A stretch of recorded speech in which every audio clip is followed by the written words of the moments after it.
you like being here every week, don't forget to like and subscribe. Our worship partner this week is Jonathan Trainer. If you'd like to sing along, the words will be down below.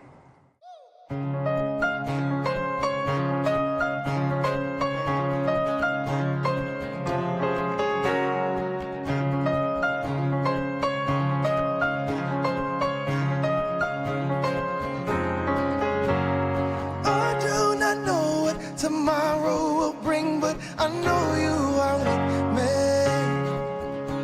And I do not know what the future will hold, but you'll never forsake me.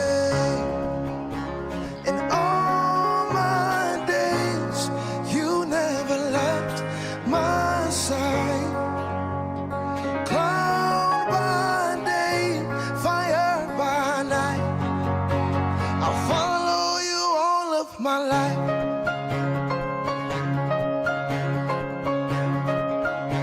I'll follow you all of my life. Yeah. I could not win this battle on my own. I'm so glad you are for me. I've been in the fire, but you brought me out. No, you'll never forsake me. And all my days, you never left my side.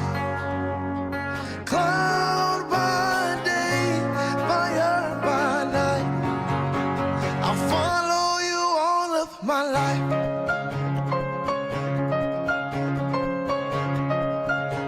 I'll follow you all of my life.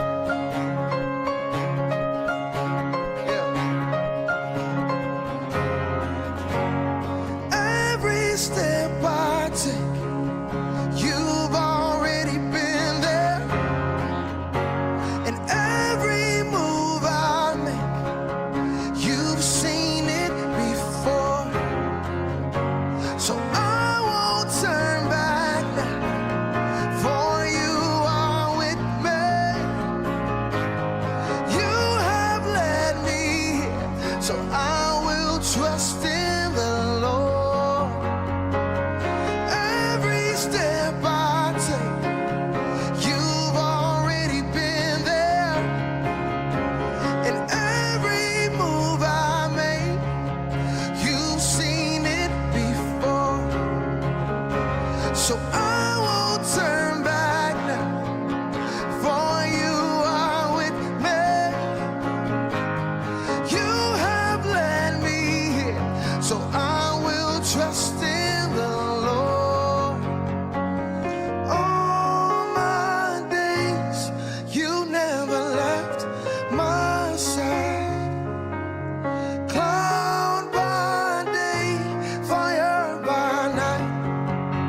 I'll follow you all of my life.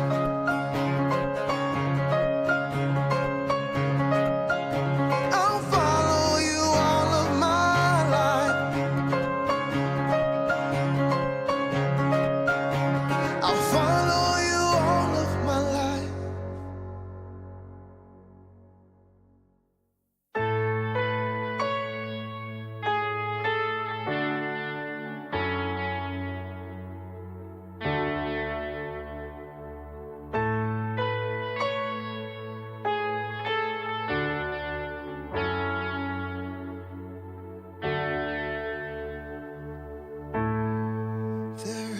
Table filled with the best food. Can you hear the Father calling? There's a seat just for you. And at this table, all is forgiven. Trading your chains of bondage for crowns of freedom. All are welcome at the table. There is a place just for you. No condemnation at the table. There is a place just for you. just for you. Oh,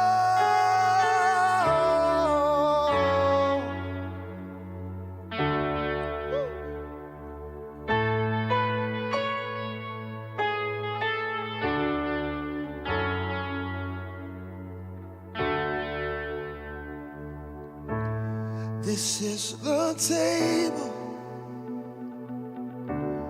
of new beginnings. These cups are full of love, and it's never ending.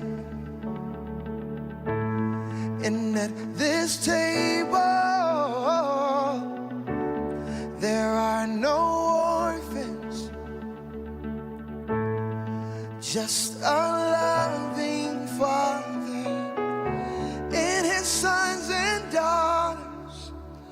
All are welcome at the table. There is a place just for you. No condemnation at the table. There is a place just for you. All are welcome at the table. There is a place just for you. No condemnation at the table. There is a place just for you. Just for you. Yeah. There's a seat for you.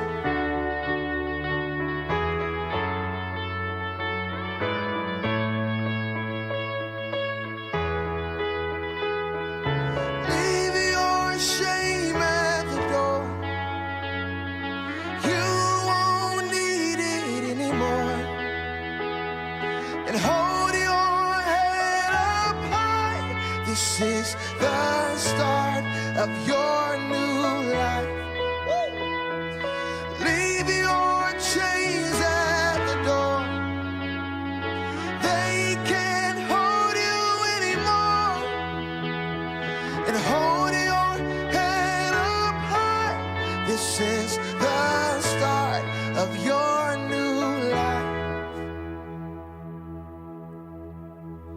All are welcome at the table. There is a place just for you. No condemnation at the table. There is a place just for you. Just for you.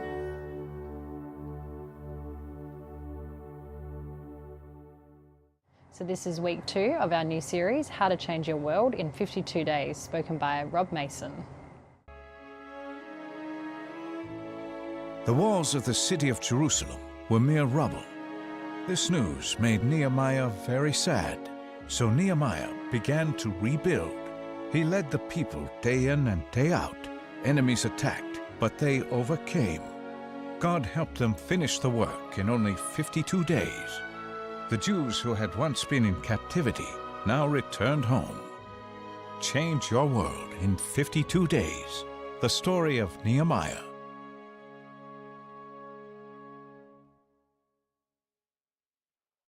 Hi Elevate Church, family and friends, good to be with you in our second week, a series called Change Your World in 52 Days.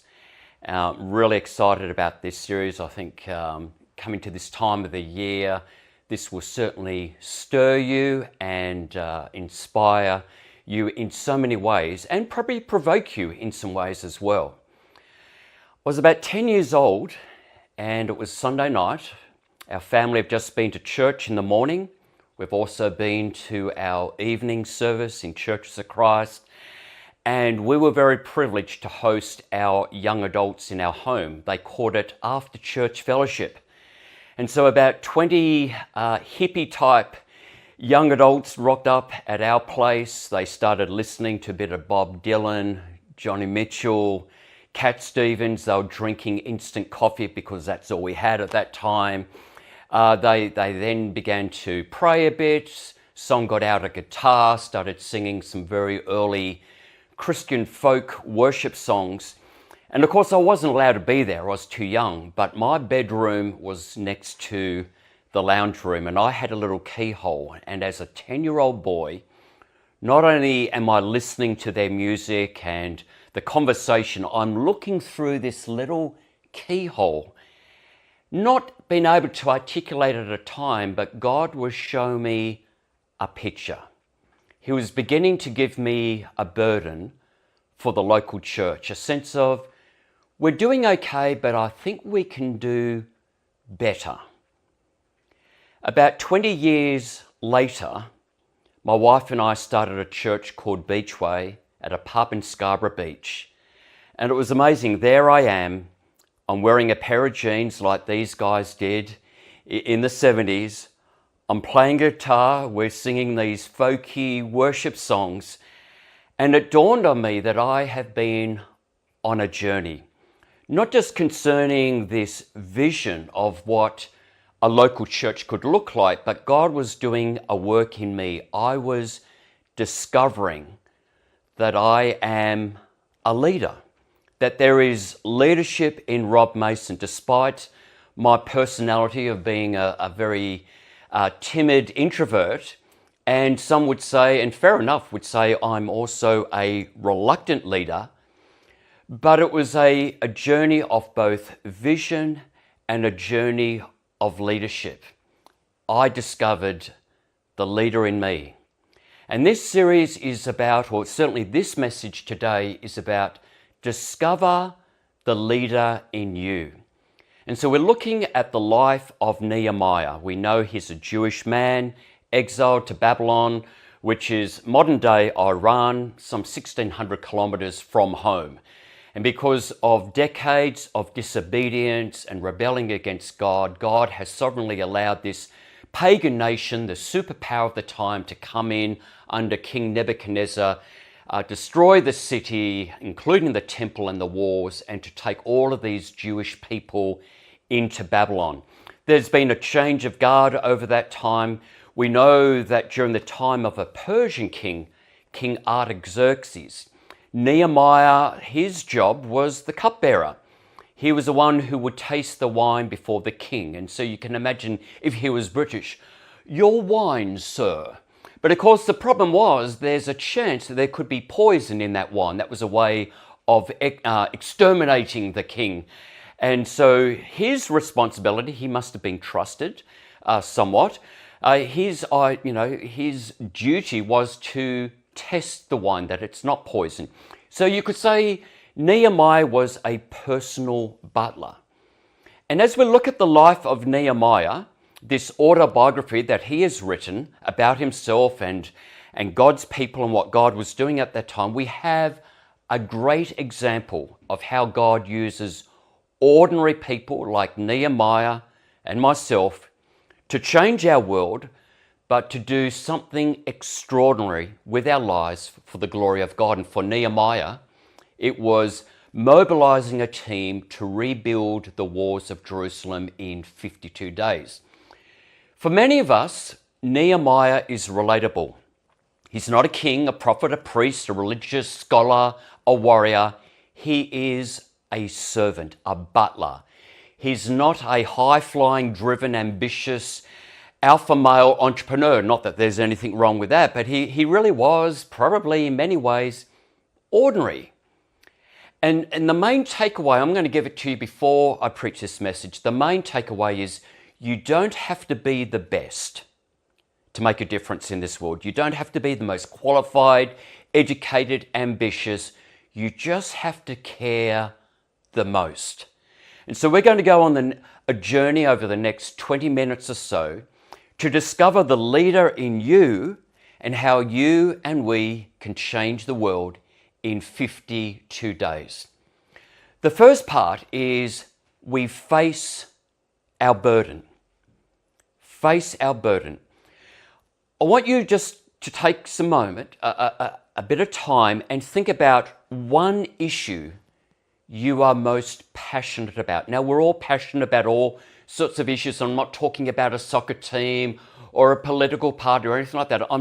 What is one area like racism, poverty, the environment, human trafficking, well-being, some sort of illness like cancer, dementia, families, finances, church life?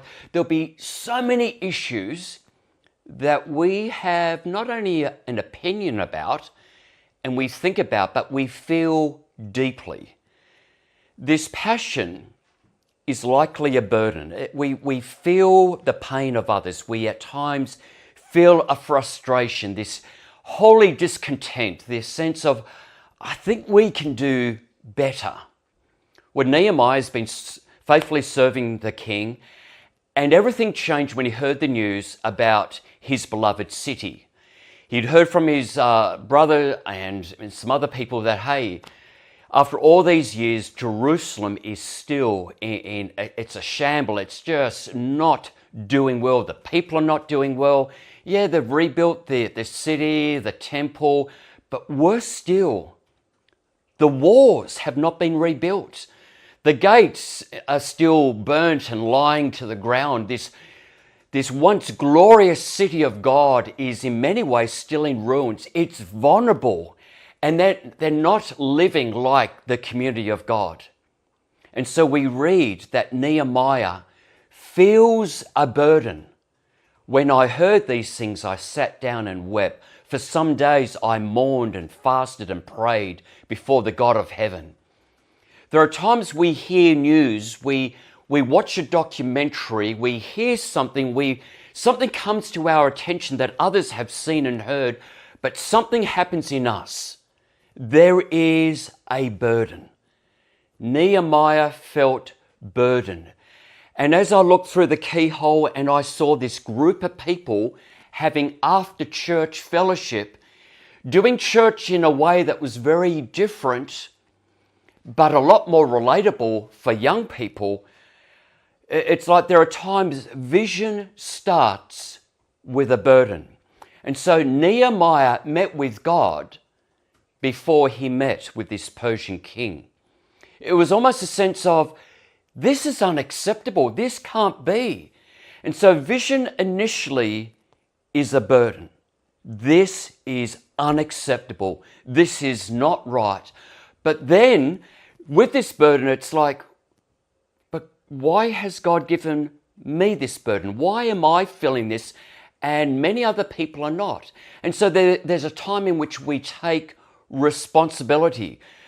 God is helping me to not just discover the vision, but the leader in me. It's almost like God is using the burden to get our attention, where God is saying, do you see what I see? Do you feel what I feel? Remember, we don't have to be the best to make a difference. We just have to care the most. And so this burden becomes fuel for action. Nehemiah realizes, I've got to take responsibility. So what is God leading you to do?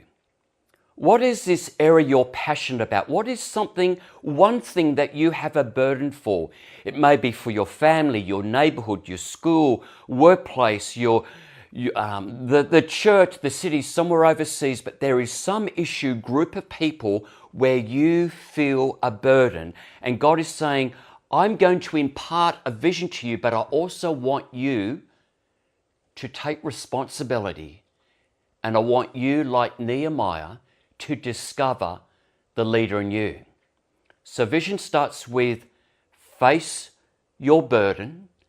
Now it's face your fears. Once we've got this burden, we've got some sense of God is leading us into something. Well, it doesn't stay here. We begin to share it with other people. And this is when we have to face our fears. What are people going to think? Are they going to laugh? Are they going to take us seriously? Are they going to say, who do you think you are? You're not a leader, and all these other things. So in 1993, having been a youth pastor for a few years, but sensing something was stirring on the inside of starting a church from scratch, I had a burden that I wanted to start. I desired to start a church in Scarborough Beach, a church that will be very different, and we were overseas at this time, and a very prominent leader in Churches of Christ in WA was at a conference in LA, and I heard about this, and I said to this guy, could we catch up? I've shared it with some people, other pastors in America, and they didn't really know me, but they said, the vision sounds good, but this is the first guy I'm going to share with who knows me. We've worked together in Churches of Christ in Perth. And so we sat down over coffee, and I said to this guy, hey, I've got this burden, this vision of starting a church at Scarborough Beach. It's going to be a little different, the worship, the style, the culture, and this. I shared it with him. But as I'm sharing it, on the inside, I'm thinking, oh, what is he thinking? He's probably going to go, Rob, look, you're a great guy, and I just don't think you're really cut out for this. But lo and behold, he said, Rob, this sounds incredible. I think it'd be great to see a church like this. It sounds fresh and raw. It's a risk, but that's part of leadership. You go for it. I'll back you. And I thought, wow, that was a good response. But the moment I got home, I began to think, so well, he's now going to tell his friends when he goes back to Perth, and he's going to tell his friends, and their friends will tell their friends. And my mind started going crazy, this anxiety, this fear of, how are people going to respond? And then I'm thinking, well, did I hear from God? Maybe it's just my agenda. And oh my goodness, I went through such a journey of facing all of my insecurities and my fears. And no doubt, Nehemiah, having this burden, had an even greater fear to deal with. He had to go to a king who worships a different God, different culture. It was a different time. And he had to ask permission to this King Artaxerxes, will you release me and resources to go back to my city to rebuild the walls of Jerusalem? And obviously for Nehemiah, he's going to the king, a few times a day, testing the wine, for lunch, for dinner, whenever. And on one particular occasion, we read about this in Nehemiah chapter 2, verse 2. The Persian king notices something, and he says to Nehemiah, why does your face look so sad when you are not ill? He's obviously very discerning. He knows Nehemiah, he's not sick. There's something going on. He says, this can be nothing but sadness in your heart. Now, we may not appreciate it, but in that culture at that time, that could cost you your life. If you come into the king's presence sad, he could say, out. Get another guy to replace him. You're either going to prison, you're off with your head. I will not allow someone despondent come into my presence. You are meant to come in with a positive attitude. You're meant to lift my spirits. But this king said, there's sadness in your heart. Then we read, Nehemiah said, I was very much afraid. In the New Living Translation, then I was terrified. In the New King James Version, so I became dreadfully afraid. There is something about vision, when we have this burden, when there is something about a preferable future and we begin to share it with others, vision dials up insecurity and fear. And we go through these what-if scenarios. What if it fails? What will people think? What if I'm misunderstood? What if I can't raise the money? You see, vision's all about stretching and enlargement, letting go of what is comfortable and predictable and safe. When God gives us a vision and we begin to discover the leader in us, like Nehemiah, we have to at some point face our fears.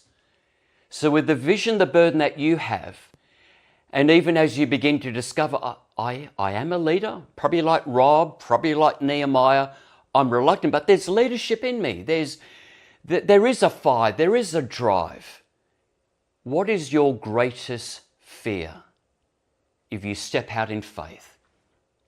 If you knew you wouldn't fail, if that was a guarantee, what would you do for the glory of God? Face your fears. And then we also have to face our opponents. I can remember the time I'd finished being a youth pastor at Warwick Church of Christ for a few years. I felt this stirring. I wanted to start a new type of church.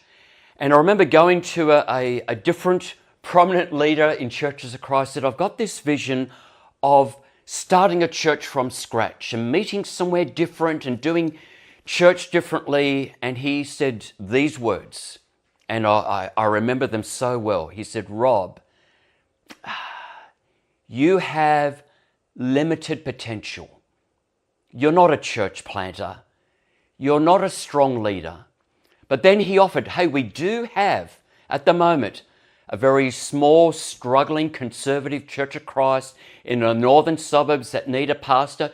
Maybe that will be a place you could cut your teeth in leadership. You have limited potential. You are not a church planter. Whew. That hurt deeply. To his credit, many months after starting this church, the guy came along and he experienced this new church meeting in a pub, and he said, Rob, I'm really sorry what I said, and I love what God is doing, and I hope a few of our guys can have a look at what's happening here, because this is new, this is cutting edge. Well, Nehemiah had that. We read in Nehemiah chapter 2, verse 19, but when Sanballat, the Horonite, so he's not a Jew, and Tobiah the Ammonite, not a Jew, and Geshem the Arab, not a Jew, heard about this rebuilding, they mocked and ridiculed us. What is this you're doing? Whenever you cast a vision, even the great, whether it's Martin Luther King Jr. and others who have cast vision, there will always be the critics. There will always be the skeptics and the opponents. What do you think you're doing? Who do you think you are? There will always be the vision killers. Don't rock the boat. It's never been done before. We've tried it before. You don't have enough money. You'll never be able to raise enough money. There is a price tag to being a leader who has a burden, who cares the most. And like Nehemiah, let's not be intimidated by our critics. This is what he said, Nehemiah 2 verse 20, I answered them by saying, the God of heaven will give us success. We, his servants, will start rebuilding. But as for you, you have no share in Jerusalem or any claim or historic right. In other words, Nehemiah didn't make it personal. He just said, this vision isn't mine. It's from God. It will succeed. You watch. We will rebuild the walls. You might be thinking, I thought God will just give you a vision and then you gather a few people, mobilize a few people, and then it's fulfilled and it's exciting and you celebrate the rebuilding of the walls in 52 days. It's like, there's this part in between. This grueling part of testing the vision, facing fears, facing opposition and critics and skeptics. And it's all part of testing the vision, but building us the leader. Even those of us like Nehemiah, myself, who were perhaps a little reluctant, but God does something in the process, in that refinement of building resilience. The final point is we face our next step. So Nehemiah, he served as a butler to the Persian king. He's heard the news about the broken walls. He's courageously approached the king. He's now traveled 1,600 kilometers from Iran to Jerusalem to see it for himself. He then at night examines the walls. He doesn't want a crowd. He wants to see it for himself. What was the next step? Nehemiah chapter 2 verse 17. He said to the people of Jerusalem, come, let us rebuild the wall of Jerusalem, and we will no longer be in disgrace. We will no longer be vulnerable. We'll be this magnificent city, this glorious community of God's people again. Notice, he didn't say, guys, watch me rebuild the wall. He didn't say, hey guys, I've got a few professionals. I want you every day to watch us rebuild the walls. No, he mobilized the whole city. He said, I am inviting you into this plan, God's plan. Let's rebuild the walls. It's going to take everyone. What a great leader. He didn't use the word I, my, mine. He said we, us. Let us rebuild the walls. In other words, it's no longer Nehemiah's vision, it's the people's vision. It's no longer Nehemiah's burden, it's the people's burden. We can't do life alone. We can't do church alone. We can't do leadership alone. Whatever the burden is, it will require maybe 1, 2 or more people for it to become reality. So what is your next step? Discern your burden. What is that one thing that God is getting your attention, that one area you're passionate about, that one area you think, we can do better, or this isn't right? Next step might be pray for research. Read, talk to people, read books, watch documentaries, learn more about this area you're passionate about. And for some of you, your next step, share it with others, maybe 1 or 2 others, about your vision, what God is doing in you, and whether they could be part of that, or whether their vision, your vision is very similar. Well, let's do this together. Remember, you don't have to be the best to make a difference in this world. You just have to care the most. Face your burden, face your fear, your opponents, face the next step, do the next step.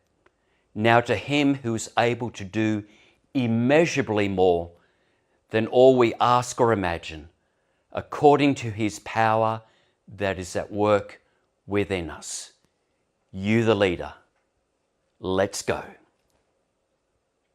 If you've had a chance to give before, we thank you so much. If you'd like to today, the links will be down below. Thanks for being here today, guys. If you liked being here, don't forget to tune in next week. And hey, why don't you host a watch party?